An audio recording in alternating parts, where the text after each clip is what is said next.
my experience was I had been living in my apartment for over 20 years. And then I've come to find out I paid my rent on time. I wasn't on drugs or alcohol, any of that. I was a model senior citizen, ministry in the church. And all of a sudden I was told to fill out some papers, Section 8 papers. And I filled them out.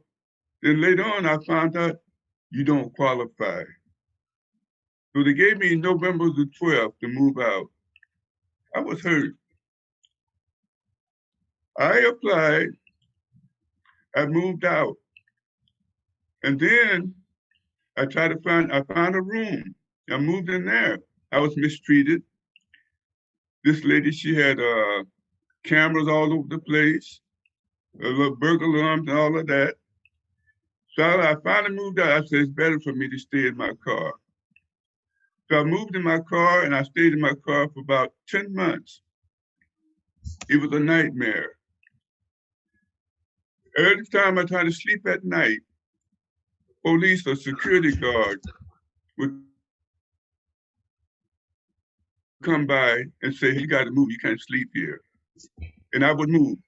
And sometimes I would see thugs in the cars would pull up behind me and they'd be whispering to one another about, and then I see them get out of the car. Then I say, oh, I better get out of here. Sometimes I'd be trying to sleep, and next thing I know, I hear somebody pop one of my hubcaps off. Or else somebody trying to open the door while I'm trying to sleep. And so I had to keep moving. And not only that, I was afraid to eat. I lost a lot of weight because where could I use the restroom? The businesses wouldn't even allow me to use them. They say, you got to pay in order to use the restroom. And then I would go to the porta potty, and guess what? They were filthy. They wasn't even fit for a dog to use. And so I have kept moving. And I just really, I said, Lord, you got to help me. I can't do this alone. And so as I continue to, and then not only that, what really hurt me, at least I had a car to sleep in. When I saw elderly Black women, Mexican women, white women sleeping in cardboard boxes. And these are senior citizens who had families, who worked hard, who raised their families, who helped build this country, who helped pay taxes and all of that, out on the streets, and told you can't stay here. You got to move. And not only that, guess what? Sometimes the garbage man or whatever, they would come by and just take the little cardboard houses and pick them up and carry them on the way. And they was left out there in the cold. I said, oh God, help us. If this is what the society has come to, Lord help us.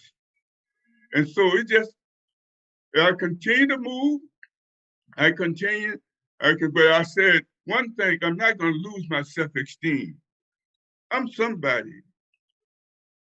There's somebody. And I want the kids to know, or the families to know, this could happen to anybody, not just me. It's just, life is like a wheel. One day you're on top, and the wheel turn, guess what? It's hitting the dust. So any one of us can have this experience. And so what I'm saying right now is, have a heart, do the right thing. Look out for the citizens. Look out for these people who have built this country, who have paid taxes, who have raised their children. And guess what? The children, most of them, a lot of children have rejected them. God have mercy upon us. And so what I'm saying today, I lived in fear. I never knew where I was going to go. I never knew what I was going to do. I couldn't relax because I had to stay on the move. You can't stay here. The flash the light in my face. Oh God. And this is what this society has come to. And so I make a plea to you right now. Do the right thing. Care for the senior citizens. They have built this country. They have paid taxes. They have raised their families. And the society is known by how they treat the elderly, the senior citizens. It'll go down in history. So this is all I want to say is, do the right thing. Help us. Because guess what? We pay our taxes. We're willing to pay our taxes. We're willing to be law-abiding. We're willing to help each other. Now, help us. That's all I have to say.